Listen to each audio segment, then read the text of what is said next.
The stars had always been quiet. For 10,000 years, the galaxy moved in peace, under the watchful eyes of the Valari Empire. They controlled trade. They controlled travel. They controlled everything. No species dared to challenge them. Their ships were fast. Their weapons were powerful. Their armies were endless. The Valari believed they were the masters of all living things. Then they found Earth. It was a small planet, blue and green, full of water and life. The Valari scouts watched it from far away for many years.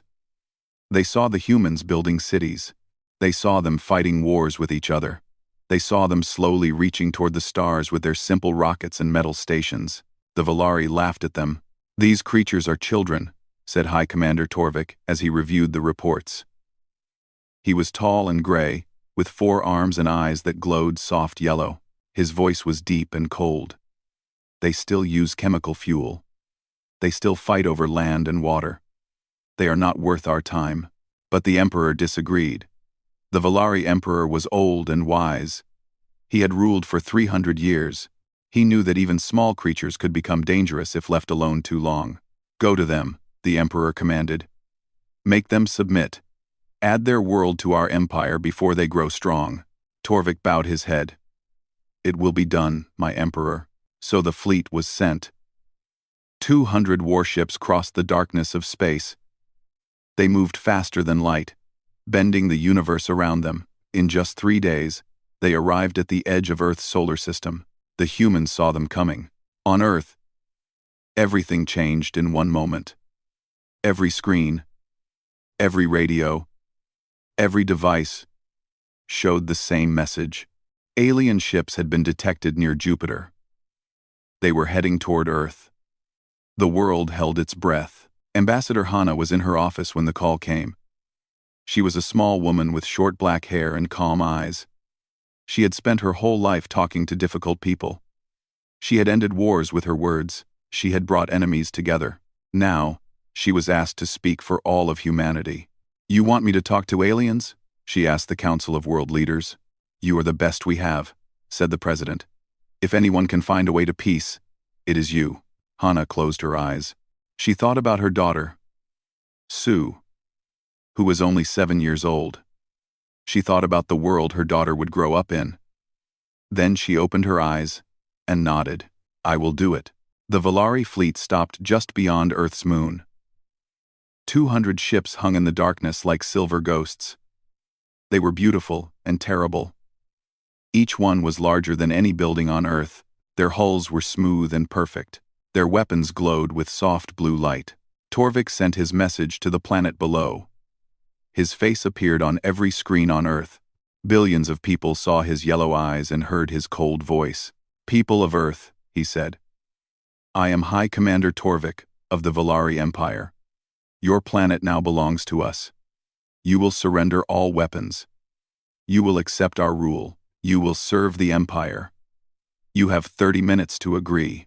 If you refuse, we will destroy your cities one by one until you change your mind." The message ended. Silence filled the world. In the United Nations building, the leaders argued and shouted. Some wanted to fight. Some wanted to surrender. Some wanted to run and hide. But Hana raised her hand and asked for silence. "Let me speak to him," she said. "Let me try." They agreed. What choice did they have? The connection was made. Hana sat alone in a small room with a camera in front of her. On the screen, she saw Torvik sitting on his command throne. Behind him, she could see his officers working at their stations. They all looked bored. They had done this many times before. "I am Ambassador Hana," she said. Her voice was steady. Torvik tilted his head. "A female? Your leaders send a female to beg for mercy?" "I am not here to beg," Hana said. "I am here to talk." Torvik laughed. It was an ugly sound. "There is nothing to talk about. You are weak. We are strong. This is how the universe works. The strong rule. The weak serve. We do not wish to be your enemies," Hana said. "But we will not be your slaves. You do not have a choice." Hana leaned forward. "Everyone has a choice. You can take our planet by force. But you will pay a price. We humans are not like the other species you have conquered. We are stubborn. We are creative. And we do not give up." Torvik stared at her. For a moment, something flickered in his yellow eyes. Was it curiosity? Or was it just amusement? "I have heard these words before," he said. "Every species says the same thing. They all believe they are special. They all believe they will be different. But in the end, they all kneel." "Then you have never met humans." Torvik smiled. It was not a kind smile. "You have spirit, little female. I will enjoy breaking it. You now have 25 minutes. Use them wisely." The screen went dark. Hana sat alone in the silence. Her hands were shaking, but her face was calm. She had done her part. She had bought humanity a little time. Now it was up to others. In orbit around Earth, a single warship waited in the shadows. It was called the Horizon. It was not big, it was not beautiful. It was gray and rough, and covered with strange metal plates, but inside it held something that no alien had ever seen. Captain Tay stood on the bridge, watching the alien fleet on his screens. He was a quiet man, with tired eyes, and gray hair at his temples. He had served in the Navy for 20 years. He had fought in wars that nobody remembered anymore. He had seen death many times, but he had never seen anything like this. "Captain," said his first officer, a young woman named Yuna, "we have orders from Admiral Command." Tay did not look away from the screen. "What are they?" "We are authorized to use the weapon." Tay felt his heart beat faster. The weapon. They called it Heaven's Fist. It was humanity's secret. Their last hope, a railgun so powerful that it could fire a metal slug at 3% the speed of light. It had never been tested in real combat. Nobody knew if it would even work. "Are they sure?" Tay asked. Yuna nodded. "The order comes from the president herself." Tay closed his eyes. He thought about his wife waiting at home. He thought about his son who wanted to be a pilot someday. He thought about all the people on Earth looking up at the sky, waiting to see what would happen. Then he opened his eyes and spoke. "Begin charging the railgun. We fire when ready."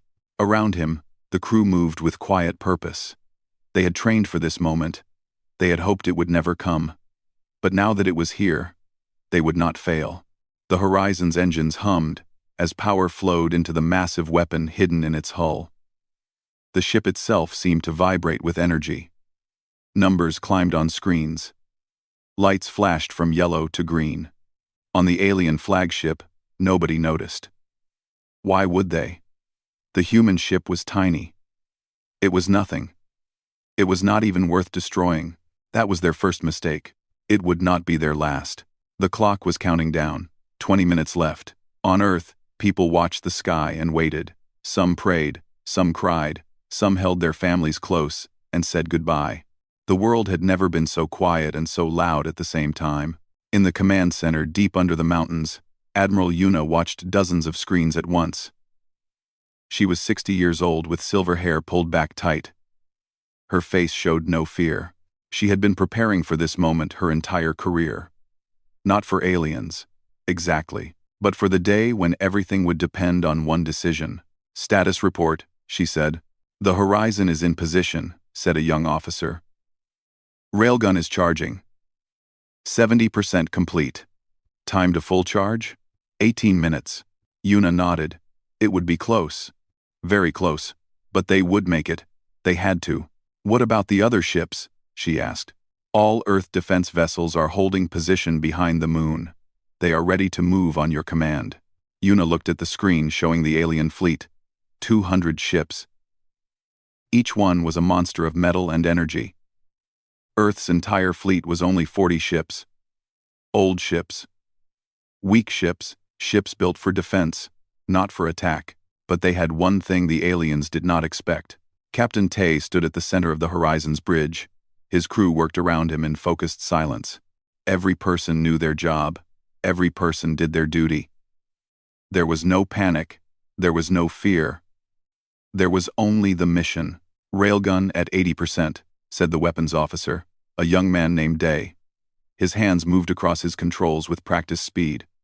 "All systems are green. Enemy fleet status? Tay asked. No change, said Yuna from her station at the sensors. They are holding position. No weapons powered. They are not taking us seriously. Good, Tay said. The horizon was hiding in the shadow of a small asteroid. It was a clever position. The rock blocked them from the aliens' direct sensors. To the Valari, it looked like nothing. Just another piece of space debris.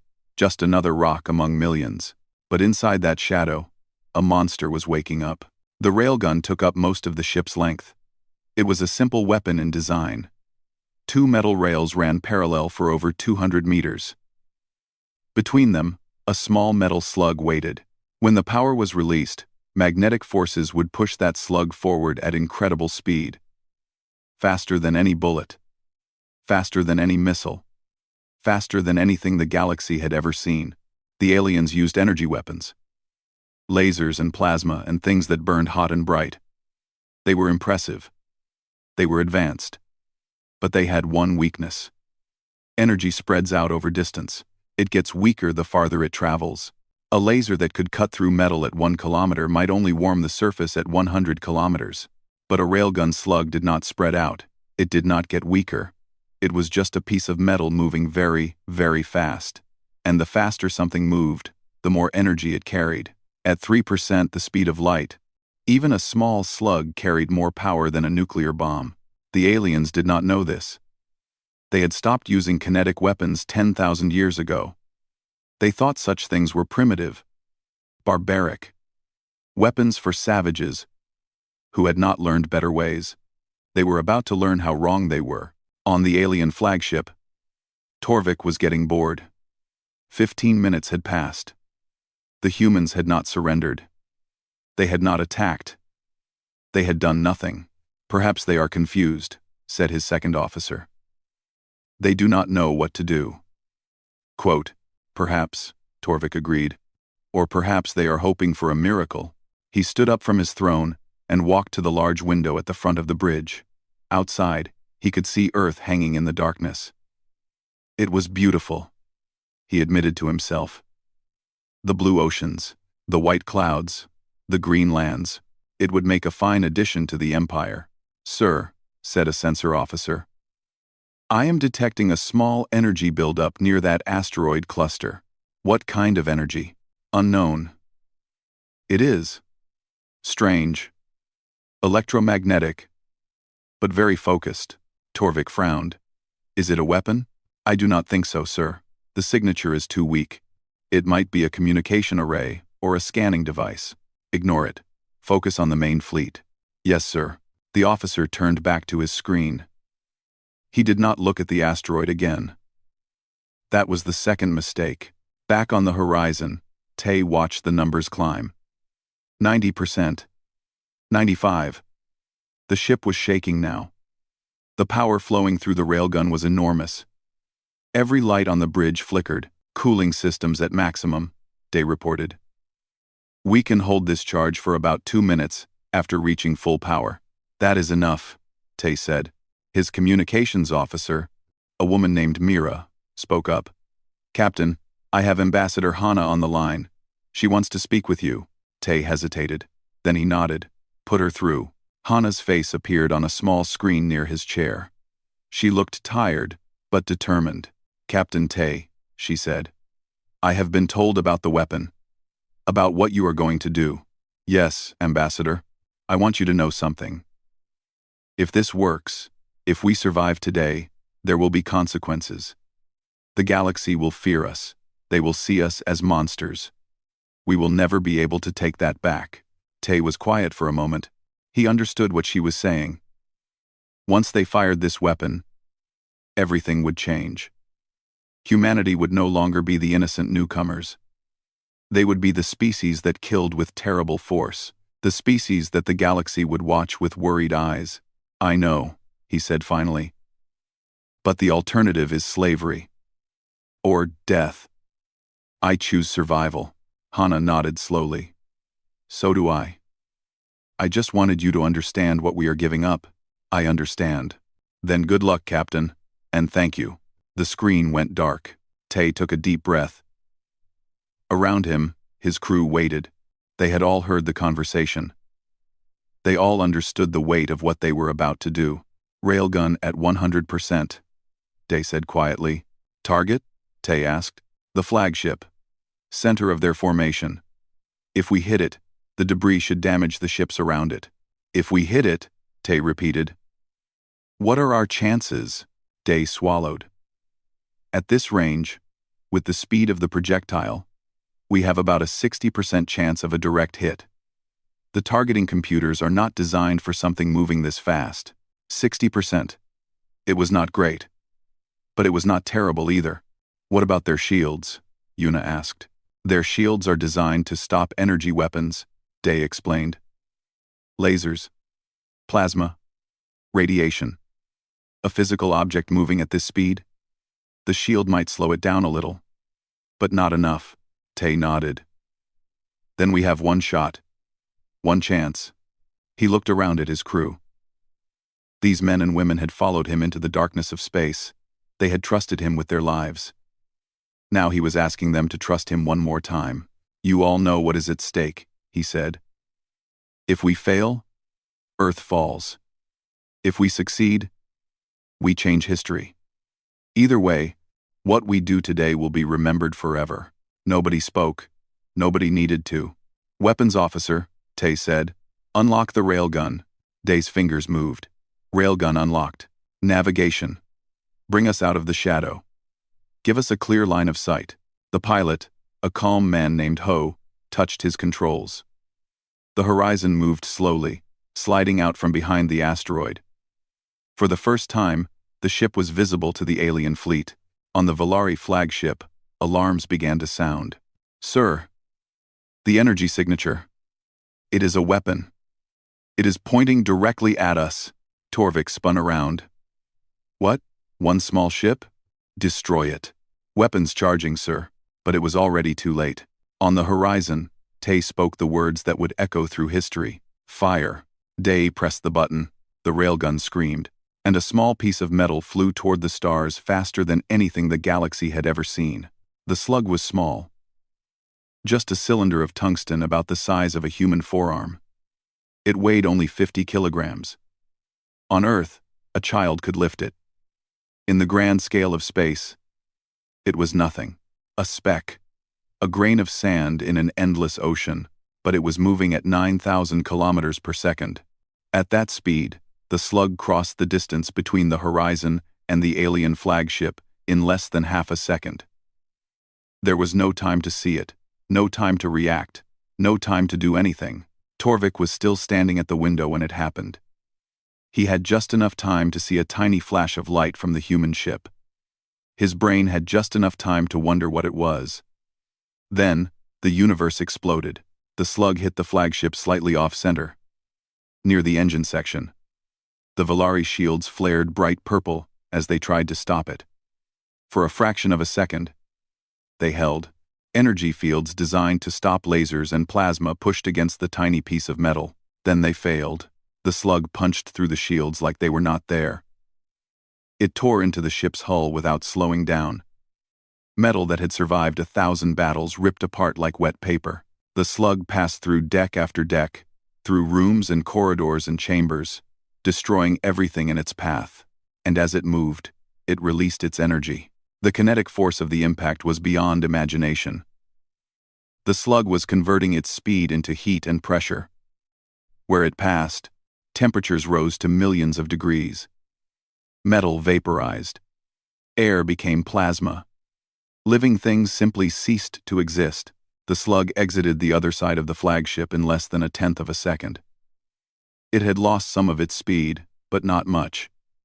It kept going, flying through space toward the ships behind the flagship. It hit the first cruiser in the second rank. Then, it hit another cruiser behind that. By the time it finally stopped, buried deep in the hull of a third ship, it had passed through 3 Valari warships, but the damage was not done. The flagship was dying. The hole punched through it was small, only a meter wide. But the energy released by the impact had done terrible things. Fires burned where there should be no air to burn. Explosions rippled through the ship as power systems failed. The massive vessel began to break apart, its back broken by a single shot. Torvik never knew what killed him. He was standing at the window when the shockwave reached the bridge. One moment, he was alive, confused, and angry. The next moment, he was nothing. The bridge exploded outward in a ball of fire and debris. The flagship split in two. The front section tumbled away, dark and dead. The back section, still burning, crashed into a destroyer that was trying to get clear. Both ships exploded together in a silent flash of light. On the horizon, nobody cheered. Nobody celebrated. They all just stared at their screens in shock. "Direct hit," Day whispered. His voice was shaking. "The flagship is destroyed. 2 cruisers are dead. 1 destroyer is crippled." Captain Tay gripped the arms of his chair. His knuckles were white. He had known the railgun was powerful. He had seen the tests. But seeing it in action, seeing what it did to those ships, was something else entirely. "My God," Yuna breathed. "We did it." Tay did not respond. He was watching the alien fleet on his screen. They were in chaos. Ships were scattering in all directions. Some were trying to flee. Others were trying to regroup. Nobody seemed to know what to do. They had never experienced anything like this. In 10,000 years of conquest, no species had ever destroyed a Valari flagship. No weapon had ever broken through their shields so easily. They did not know how to react. "Captain," said Mira at communications. "The alien fleet is trying to contact us. Multiple channels. What are they saying?" They are asking what happened. They want to know what kind of weapon we used." Tay smiled grimly. "Do not answer. Let them wonder." On Earth, the world watched in stunned silence. The battle had been broadcast to every screen on the planet. Billions of people had seen the impossible happen. They had seen their tiny ship destroy the enemy flagship with a single shot. For a long moment, nobody knew how to react. Then, slowly, the celebrations began. People poured into the streets. They hugged strangers. They wept with joy. They shouted and sang and danced. The enemy was not invincible. They could be hurt. They could be killed. There was hope. In the command center, Admiral Yuna allowed herself a small smile. They had done it. Against all odds, they had done it. But she knew this was not over. The alien fleet was still out there. 200 ships had become about 190. That was still more than enough to destroy Earth. "Get me Captain Tay," she ordered. His face appeared on her screen. He looked tired, old, like a man who had just done something that would haunt him forever. "Captain," Yuna said. "Excellent work. What is your status?" "The railgun is recharging," Tay reported. "We will be ready to fire again in about 20 minutes. 20 minutes. Can you survive that long?" Tay shook his head. "I do not think so. The aliens are regrouping. When they realize we cannot fire again immediately, they will come for us." Yuna nodded. She had expected this. "Then we need to buy you time. I am ordering the rest of the fleet to engage. Admiral, our ships cannot hurt them. Not really. I know. But we can distract them. We can give you the time you need." Tay was quiet for a moment. Then he nodded. "Thank you, Admiral. Do not thank me yet. Just make sure that second shot counts." The Earth Defense Fleet moved out from behind the moon. 40 ships. Small, weak ships with old weapons and thin armor. They flew toward the alien fleet, like ants attacking a giant. The aliens turned to meet them. They were angry now, confused and scared and angry. Someone had to pay for what happened.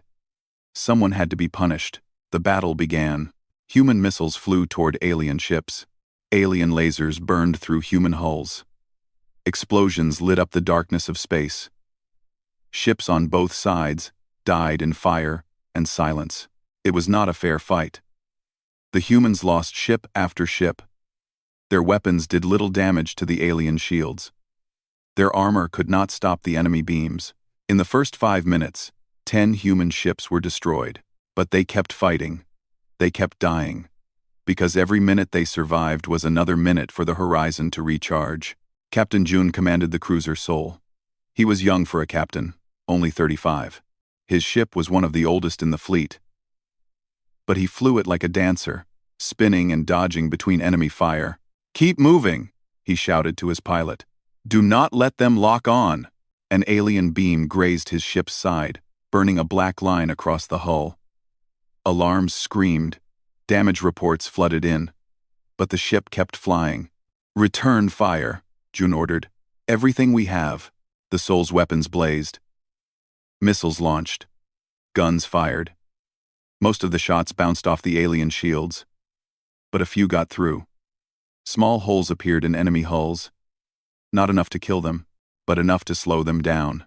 On the horizon, Tay watched the battle with clenched fists. His friends were dying out there. His countrymen. His family. "Railgun status?" he asked. 40% charged, Day replied. "Not enough. Not nearly enough. Can we do anything to help them?" Yuna shook her head. "We have standard weapons. But at this range, they would be useless. We need to stay hidden and wait." Tay wanted to argue. He wanted to fly into the battle and fight beside his people. But he knew she was right. The horizon was too important. They could not risk it in a normal battle.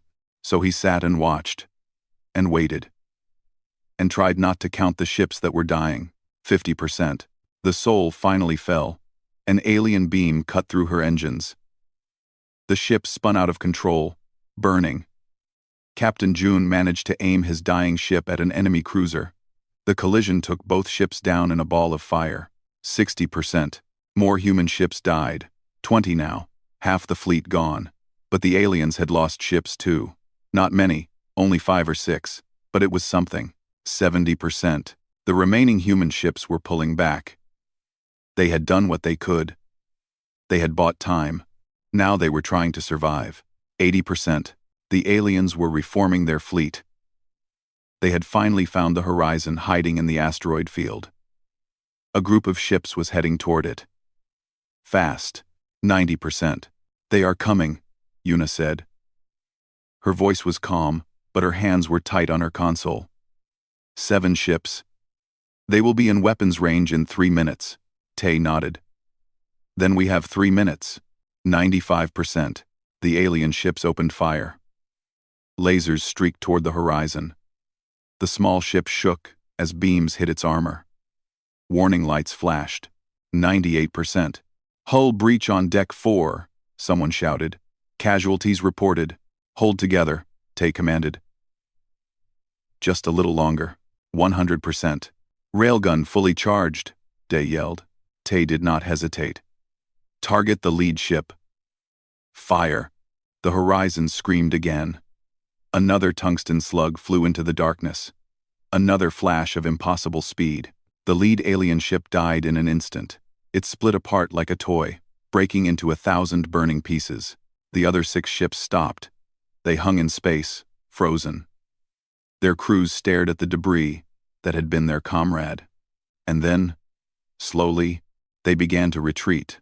The humans had won. For now, the news spread faster than light.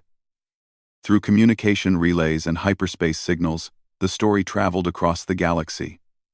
Within hours, every civilized world knew what had happened at Earth. The Valari had been defeated, their flagship destroyed, their fleet broken by a species that had not even achieved faster than light travel, a species that most of the galaxy had never heard of, a species called humanity. On the Valari homeworld, the Emperor sat alone in his throne room.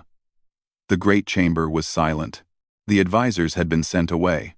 The guards had been dismissed. The old ruler needed time to think. In his long hand, he held a data tablet showing the battle footage. He had watched it 17 times now. He had seen his flagship die. He had seen Torvik, his most trusted commander, vanish in a ball of fire. He had seen his proud fleet run away from a single small ship. The weapon. It was all about the weapon. The Emperor understood energy weapons. He understood shields and lasers and plasma. But this thing, this railgun, was different. It was primitive. Simple. Nothing but metal and magnets. And yet, it had cut through Valari technology like it was nothing. How was that possible? He called for his chief scientist, an ancient female named Kira. She shuffled into the throne room slowly, her forearms trembling with age. "You have analyzed the weapon?" the Emperor asked. "Yes, my lord." Kira's voice was thin and tired. "It is a kinetic accelerator. It uses electromagnetic fields to push a metal projectile to extreme speeds." "How extreme?" "Our best estimate is 3% of light speed." "Perhaps more." The Emperor was silent for a moment. He understood numbers. He understood physics. 3% of light speed meant that every kilogram of the projectile carried the energy of a small nuclear bomb. "Can we build shields to stop it?"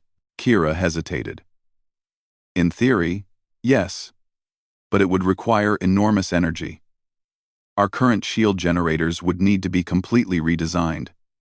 It would take years, perhaps decades. And in the meantime? In the meantime, my lord, we are vulnerable." The Emperor closed his eyes. For 10,000 years, the Valari had ruled the galaxy because they were the strongest. Their ships were the fastest. Their weapons were the most powerful. Nobody could challenge them. Now, everything had changed. "Send word to all our fleets," the Emperor commanded. "They are to avoid human space. No more attacks. No more threats. We need time to prepare." "And what about the other species, my lord? They will see this as weakness. Let them see what they want. I would rather look weak than lose more ships to those primitive monsters." Across the galaxy, other species watched and waited. They had lived under Valari rule for so long that most could not remember anything else. They paid tribute. They followed orders. They accepted their place in the great order of things.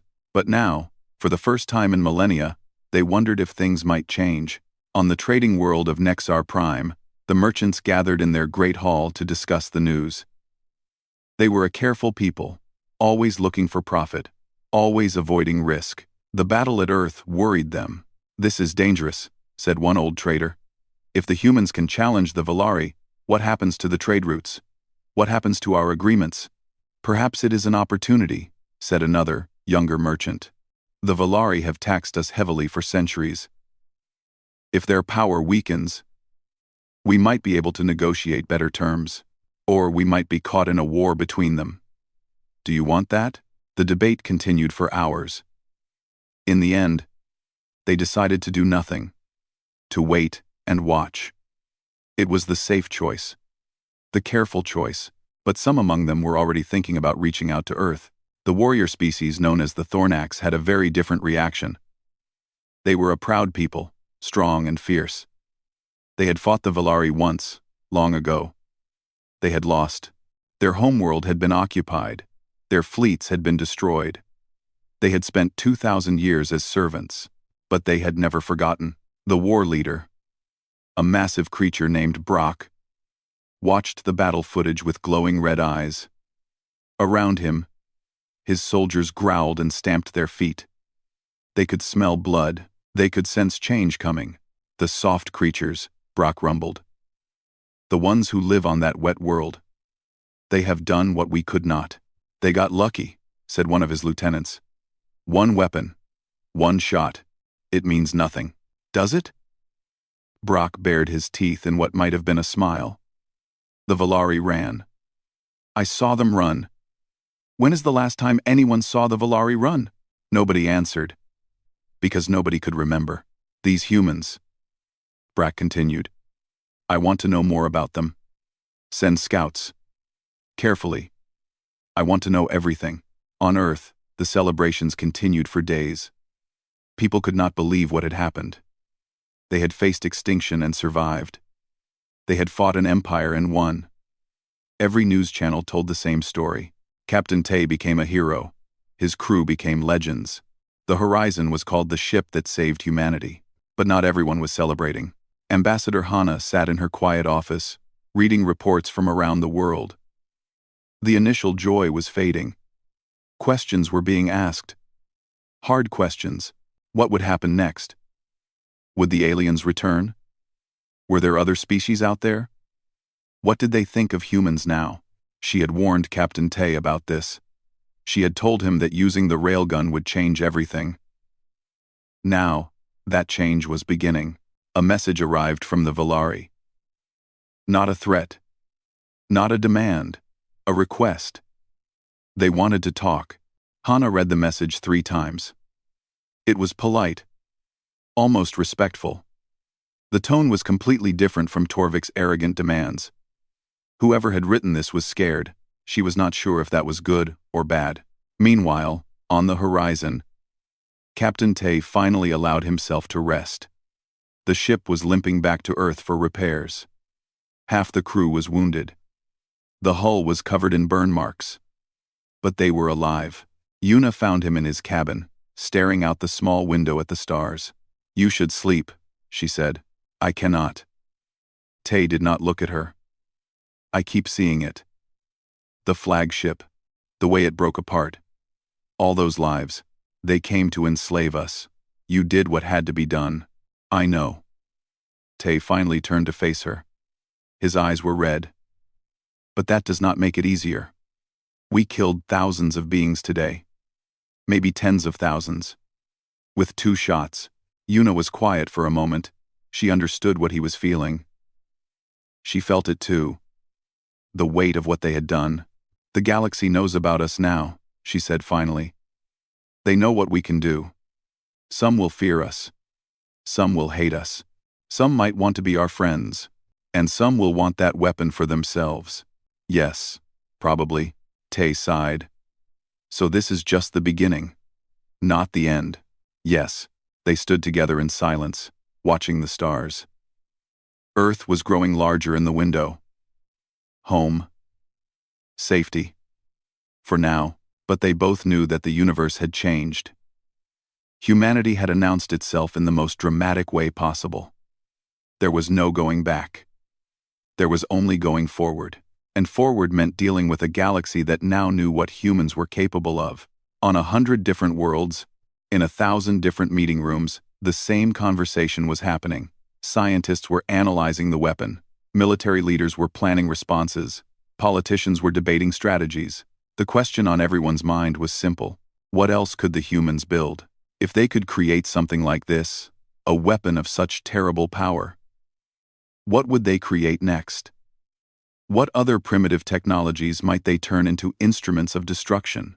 The galaxy had always thought of kinetic weapons as old, outdated, useless. Now they realized the truth. Simple did not mean weak. Primitive did not mean harmless. And the humans, it seemed, were very, very good at making simple things dangerous. The universe would never be the same. 6 months passed. Earth changed in ways nobody had expected. The first alien visitors arrived within weeks of the battle. They were not Valari. They were traders from Nexar Prime.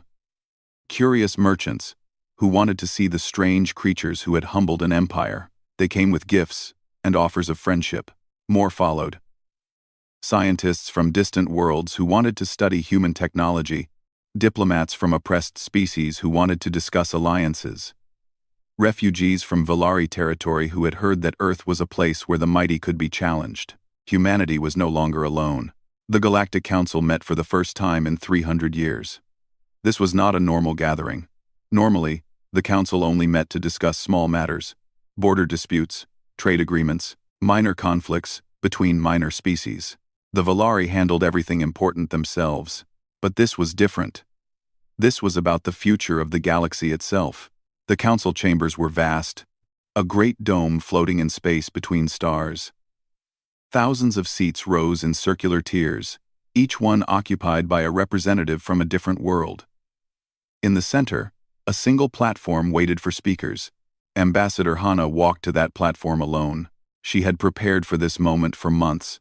She had studied every species. She had learned their histories, their fears, their hopes. She understood the weight of what she was about to say.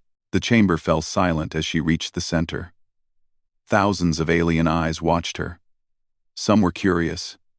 Some were afraid. Some were openly hostile. She began to speak. Representatives of the Galactic Council. My name is Hana. I come from Earth, the 3rd planet of the Sol system. I am here to speak for humanity. Her voice was calm and clear. It echoed through the great chamber, translated into 1,000 languages by automatic systems. 6 months ago, your empire came to our world. They demanded our surrender. They threatened to destroy us. We had 30 minutes to accept slavery or death. She paused, letting the words sink in. We chose neither. A murmur ran through the crowd. Some species nodded in approval. Others shifted uncomfortably. The Valari delegation, seated in a place of honor, remained perfectly still. I know what you have heard about us, Hana continued. You have heard that we are violent, primitive, dangerous. You have seen the footage of our weapon. You know what it can do. She turned slowly, looking at faces all around the chamber.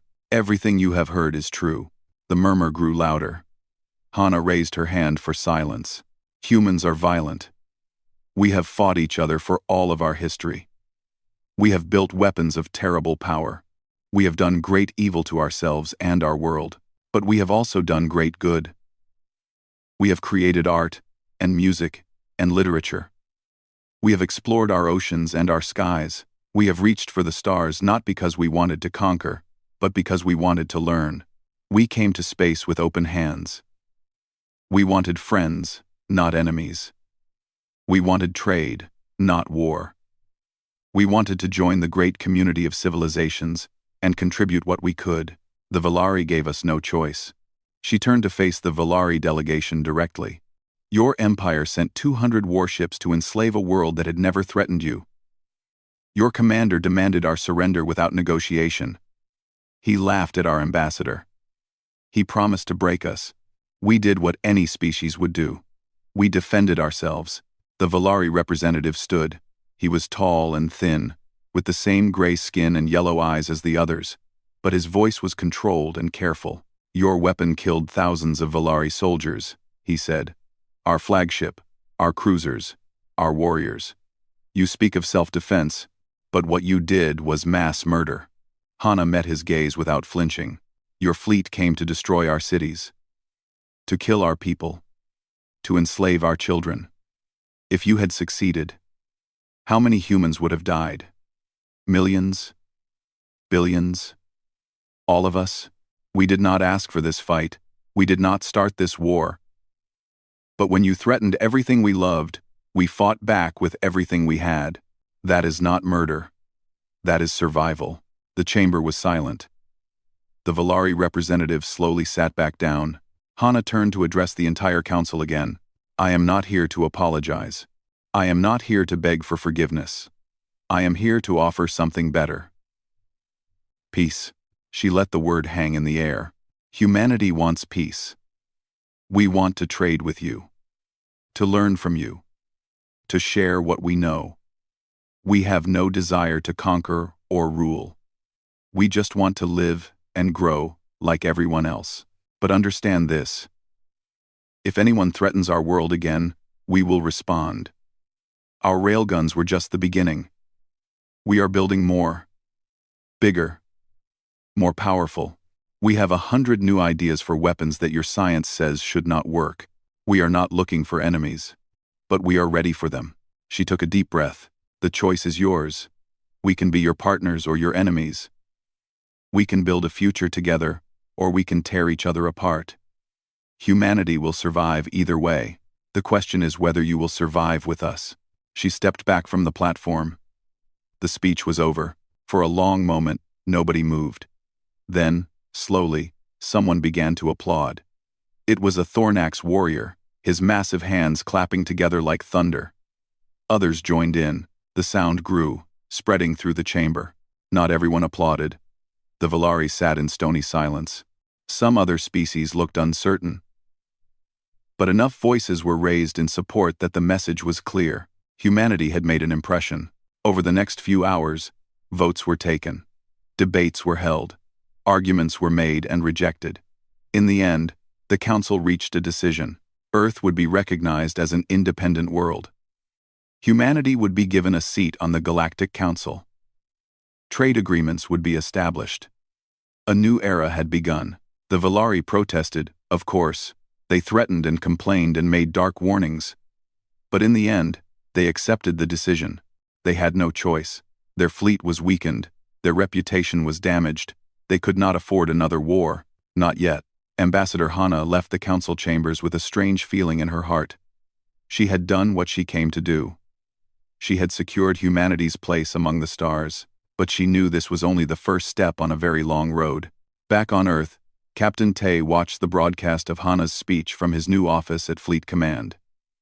He had been promoted to Admiral. He had been given command of the new Human Defense Force. He had more power than he had ever wanted. Yuna stood beside him, now his chief of staff. Together, they watched the galaxy begin to change. She did well, Yuna said. She always does. Tay smiled slightly. But you know this is not over. I know. The Valari will not forgive us. They will wait and plan and build. And someday, they will come again. And when they do, Yuna looked at him with steady eyes. We will be ready. In the shipyards orbiting Earth, work continued day and night. New ships were being built. Better ships. Faster ships. Ships with railguns built into their very bones. The horizon had been just the prototype. What came next would be something else entirely. Scientists worked on new weapons, new shields, new engines that might finally let humanity travel faster than light. They shared ideas with their new alien friends. They learned from each other. The galaxy watched and wondered. On 1,000 worlds, young beings looked up at the stars and thought about the strange creatures from the wet blue planet. The creatures who had challenged an empire with physics and courage. The creatures who had reminded the universe that the old ways were not the only ways. Some feared them, some admired them, some wanted to be like them, but everyone remembered what they had done. In a quiet garden on the outskirts of a human city, Ambassador Hana sat with her daughter Sue. The little girl was playing with flowers, laughing at the butterflies that danced around her. She did not understand what her mother had done. She did not know how close she had come to losing everything. Hana watched her daughter play and felt tears in her eyes. Mommy? Sue looked up. Why are you crying? Hana wiped her eyes and smiled. I am just happy, sweetheart. So very happy. Because of the space people? Yes, because of the space people. And because of you. She hugged her daughter close and looked up at the sky. The stars were still there. The universe was still full of wonders and dangers. But humanity had earned its place among them. They had paid for it in blood and fire. They had sacrificed ships and soldiers and innocence. They had become something new. Something the galaxy had never seen before. They had become a people who could shake the stars. And the galaxy would never forget.